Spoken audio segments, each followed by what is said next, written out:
do you think the political solution, madam, lies with NRC, or you think the political solution lies with separate administration? Because when we talk about NRC, it's about finding out the illegal immigrants.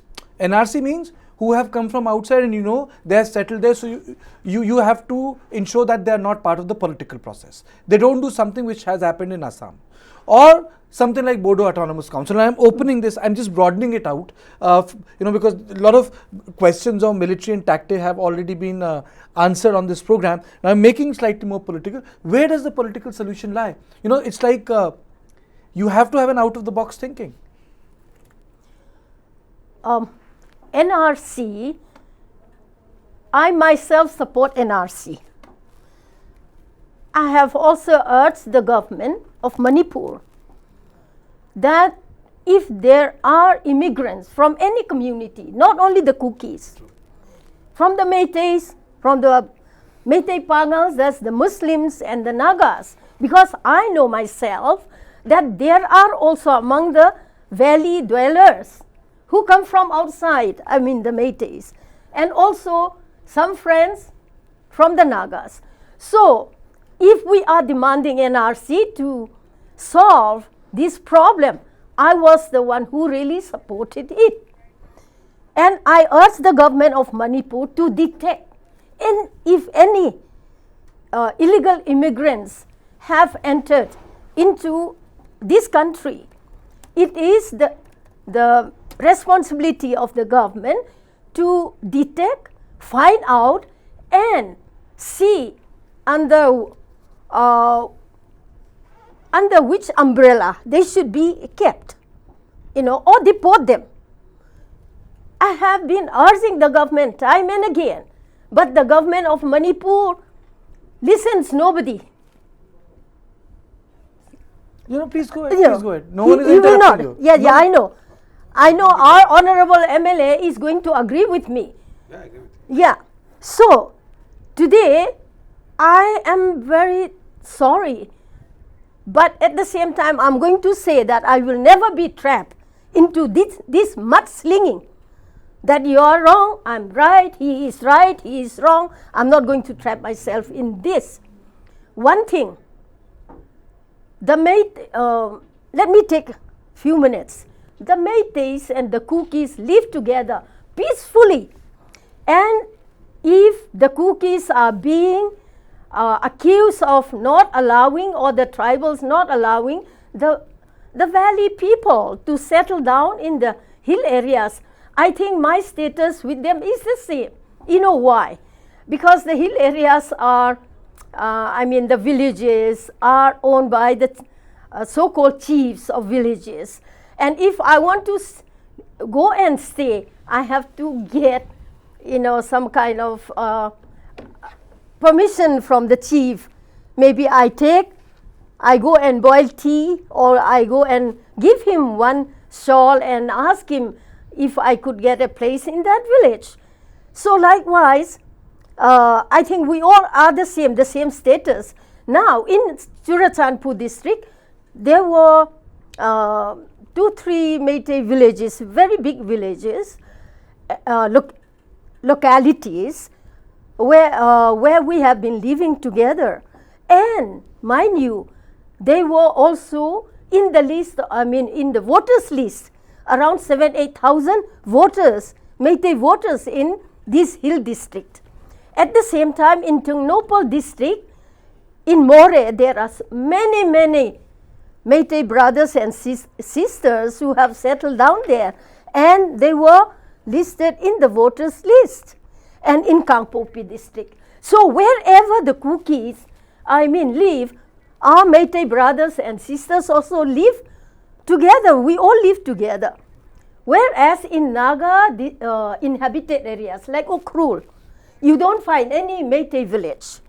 In Tamenglong and Senapati districts, the Naga inhabited areas, no Meitei village is found, not even one single village.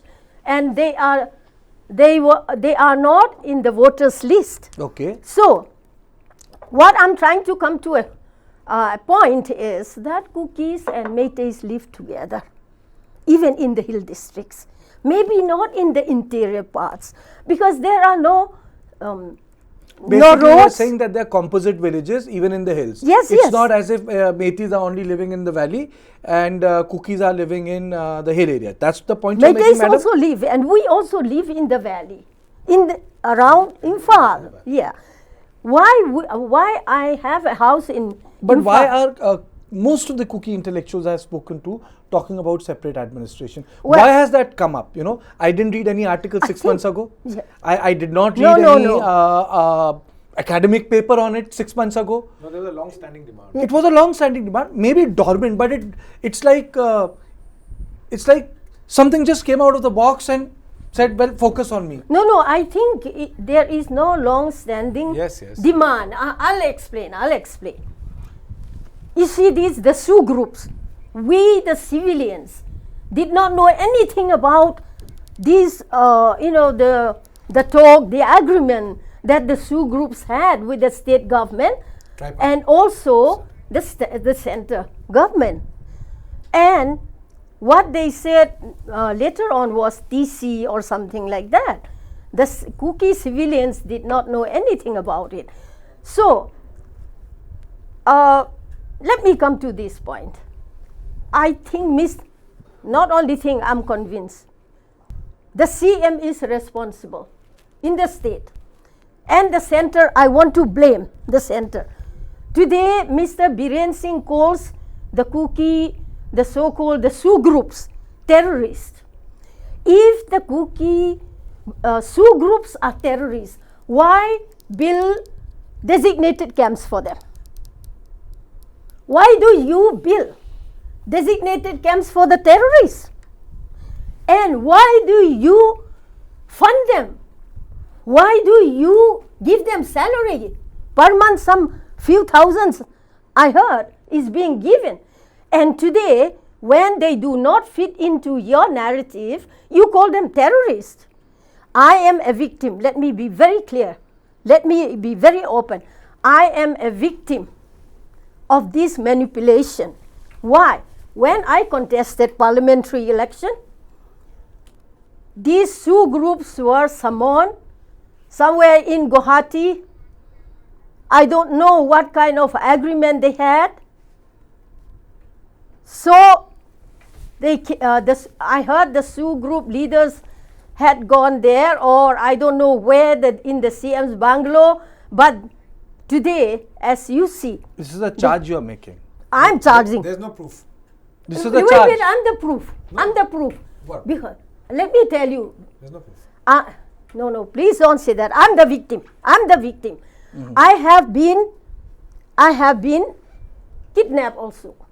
Let me tell you. I was not allowed to contest. Madam, you are making a big statement. You are a former member of parliament. Yes, This happens that in time. Politics में होता है. Oh, well, in politics hota hai. You cannot say that. Who kidnapped you? You heard. One of the Sioux groups. Okay. When? So, that was few years back. So, the Sioux groups were supporting the BJP candidate. And I was CPI candidate. So, but I'm so happy to say that my women groups, the Cookie women, the Meitei women, all got together. Can I just say? One second. On this, second. madam, No, it's on gone this, on- on gone this, on. I would just like to get Yeah. our political editor Brijesh Pandey, because he's our solid hand on But BJP let me analysis. finish first and then, Yes. okay. Because okay. Okay. So, my women group, particularly the Meitei women, the Cookie women, were right there behind me and they were in front. And then, of course, I'm so happy as a human rights activist. You know, my people were there, and of course, the Sioux groups did not try to really harm me. They were just keeping me at the foot of the hill. So, my women were there and the right thinking people all around, and I came back, and you know where I was kept? I was kept in Thongzu. Who kept you there? My women, the civilians. Achha, okay. Thongzu is a Meitei Leikai. I know. I was kept there. So, that's why I said I was a victim.